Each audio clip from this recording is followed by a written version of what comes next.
what did I say, 27th? I was reflecting on the dream.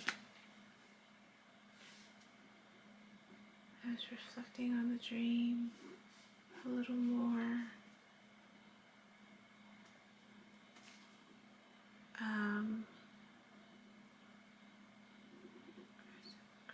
Crescent.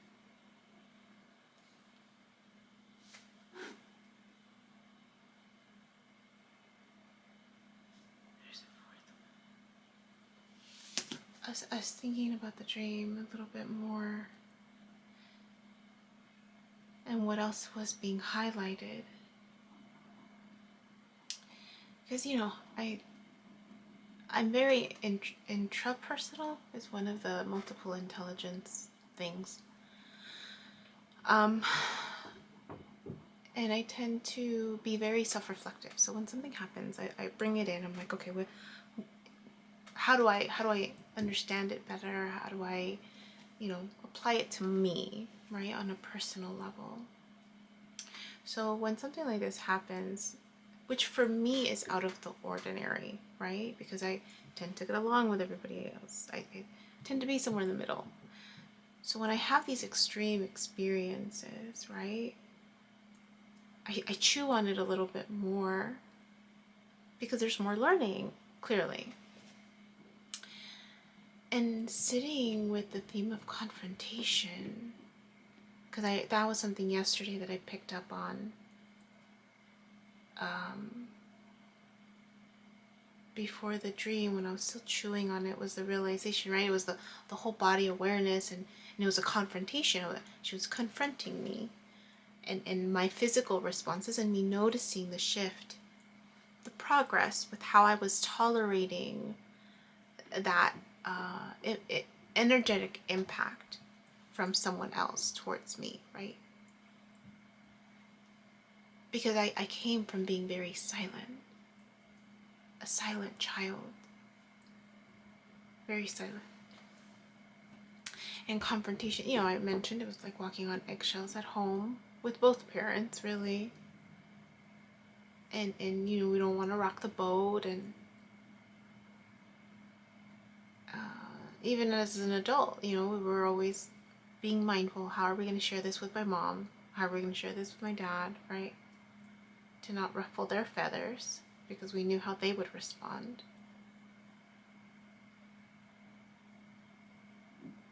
And how sometimes, right, like me and my mom could get, we bumped heads.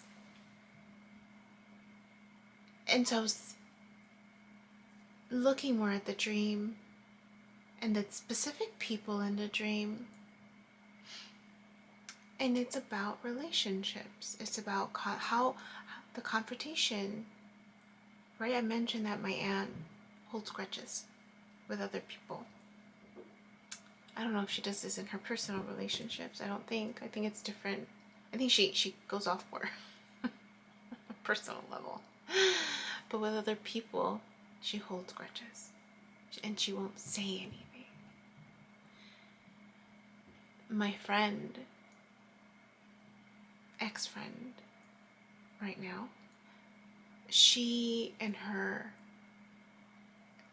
husband, the person I had an affair with, I remember her asking me once, we were just having a conversation about arguments. And I remember I mentioned that my ex and I never argued. We hardly ever argued. In terms of what you would think of, what you see on TV in terms of an argument. Because of my childhood, I remember that it was a lot of arguing. So in my mind, right, you go from one extreme to the other to try to prevent it, not realizing that it still creates arguments. So I went, with my ex, I went from not saying anything. And then I would bottle up. And my explosion was more of this emotional vomiting, really. I don't think we never yelled at each other. It was more of this, I can't do this anymore. And I guess my voice would get rid. I know the impact was overwhelming for him. I know that much because he would shut down. And and then that shifted where I tried to bring stuff up to his attention, but he would forget easily. He always forgot easily. And that would frustrate me because for me, it was like, you don't care enough to make it important for you, right? I'm bringing it to your attention, and it's not the first rodeo, right? We're having the same conversation over and over again. And he was just accepting me unconditionally as I was, wounded and all, right? He settled, but he accepted me unconditionally to the point where it was too much acceptance and not enough shifting or addressing, right? So that's what I was sitting with is the range, right, of silence. And then I have clients where they're going from one extreme and I'm seeing it to the other extreme where it's every little thing bothers me. Every little thing bothers me. Everybody triggers me, right? It's like I had this experience, whether it was through trauma or just being ignored, right? Or a little bit of both. And then to the other extreme of like every little thing bothers me and I'm going to say it. I'm going to say it in the moment, right? That's what my client did. She with her it was different.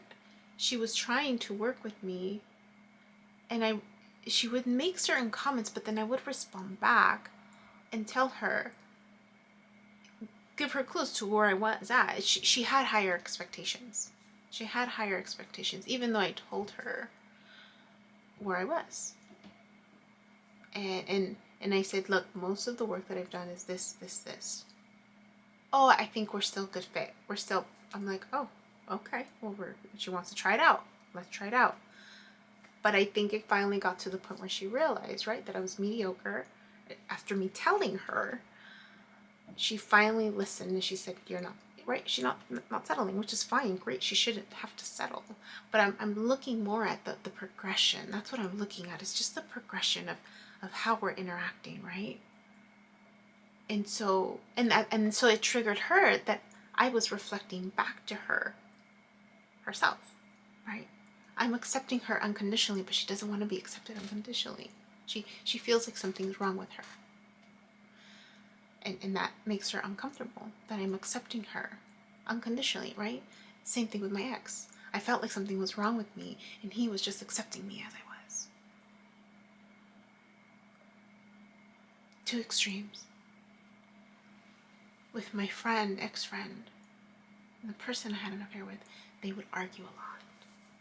Not often, but enough to where it was, I don't know if it was often. I mean, she would always tell me about it. And of course he would share, right?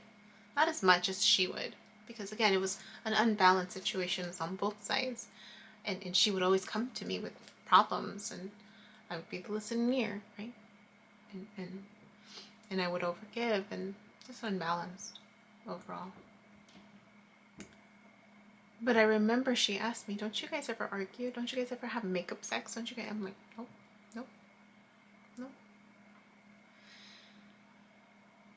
And with this class I'm learning, right? It's good to have healthy arguments. But I didn't grow up in an environment where the arguments ever had a good outcome. I'm learning how to do that. How to speak up when something bothers me in the moment versus bottling it up. And I realized, I was like, oh my gosh, I went to the other extreme. Right? I went to the extreme of every little thing bothering me, and letting my ex know. I've gone to the extreme of unconditional acceptance. But that's still not okay. It's the other extreme. Unconditional acceptance is the other extreme.